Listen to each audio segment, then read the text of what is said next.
2018 BMW M5 first test review.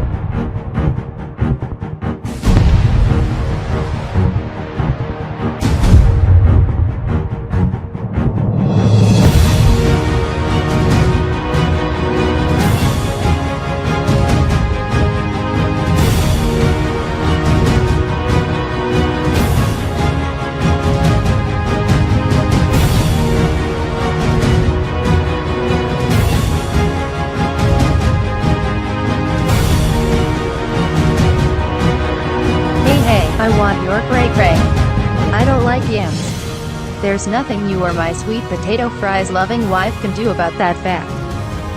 I recently ate a meatball made from pig kidneys, lungs, stomach, and liver, paired with some mashed rutabaga. Delicious.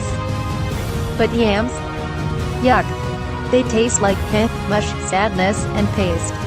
I do not like them. I am aware that others do actually enjoy that vapid, nothingburger yummy taste, but you can't change my mind. The end. I mention my yam animus because there are certain cars I don't like. Without unnecessarily sticking it to other manufacturers, I'll just name 2 BMWs I don't care for. The current G35 series and the previous Gen F10 M5. Let's start with the car the Bavarians no longer make.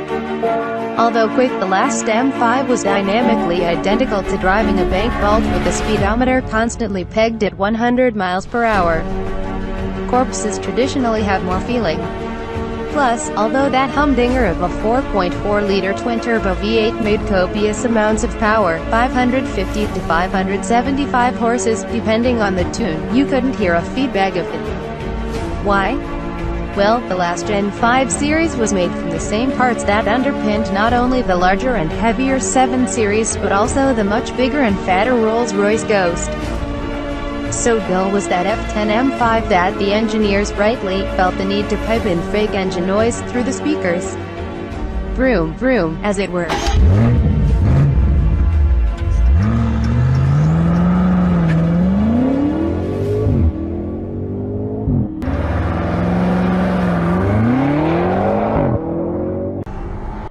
Then there's the new 5 Series. Not a fan. I've driven plenty of them, too, 530i, 530e, 540i, and the M550i. Forget about the derivative looks behind the Times interiors, and yam like ahem. Steering.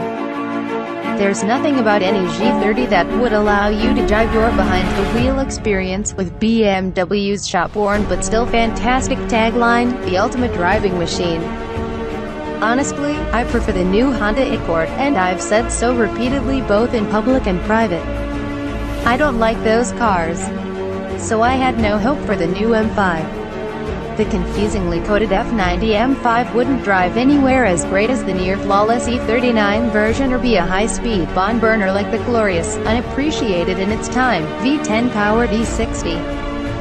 The new M5 wouldn't even sport the sinister looks of the OG super sedan, the E28.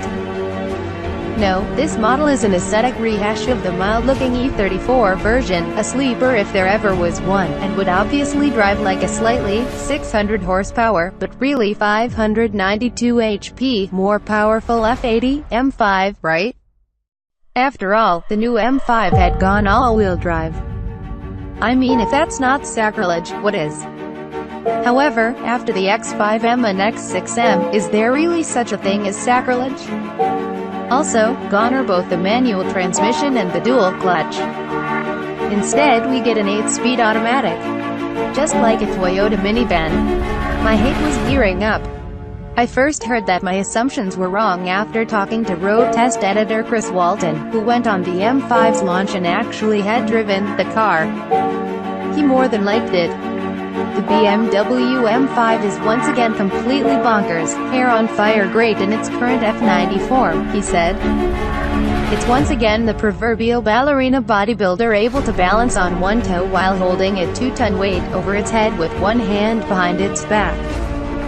I also spoke with my ignition and head-to-head co-host, Automobile's Jethro Bovingdon. He too had nothing but nice things to say about the F90. I'm often, loudly, wrong, but could my assumptions be this far off base?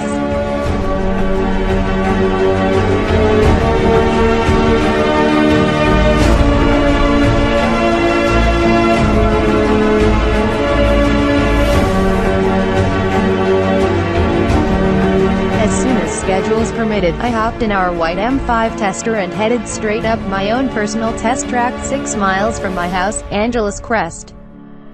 A couple of the negatives I'd anticipated were there. The engine's still muted. On the F10 version, BMW seemed to be faking the sound of the V10 from the E60. On the F90, the soundtrack has been dropped an octave, much more of a V8 baritone than what sounded like a V10 before. But it's still phony and psychically annoying. Also, I'm not sure how or why, but the three-way adjustable steering feel is bad.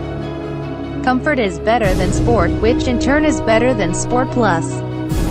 Yes, I tried all three modes in both AWD and RWD, you can do that. And although the car is more pleasant with two wheels being driven than four, the new M5 just doesn't feel great when turning the wheel. I don't know what else to say. But you know what? I was having fun. Unlike the numb supersedan that came before, the new M5's chassis was playful. The car enjoyed being in corners. Huge props and credit the M boys and girls for adding the massive AWD but lowering the vehicle's overall weight, 4,268 pounds versus 4,369 for the previous generation. So you know, the E60 iteration clocked in at 4,107 pounds. Back to the driving experience, not only was there something confidence-inspiring about the way the M5 ate up one of the world's better public highways, but there was something pleasantly familiar, as well. I'm doing you, dear enthusiast reader, a disservice if I type another sentence without mentioning the new M5's performance. I'd ask if you're sitting down, but you might as well be standing on your head. 0 to 60 miles per hour happens in 3.0 seconds. Yes, 3 seconds flat to 60 miles per hour.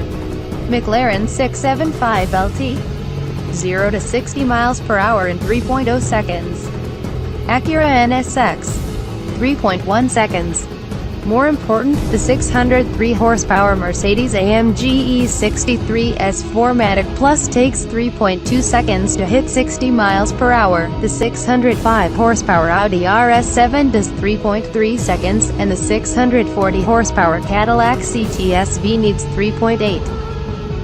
If you want to get to 60 miles per hour quicker in a four-door vehicle, call Tesla, as the instant torque Model S P100D Ludicrous Plus is our all-time champ at 2.3 seconds. The M5 is real quick.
Thanks for watching.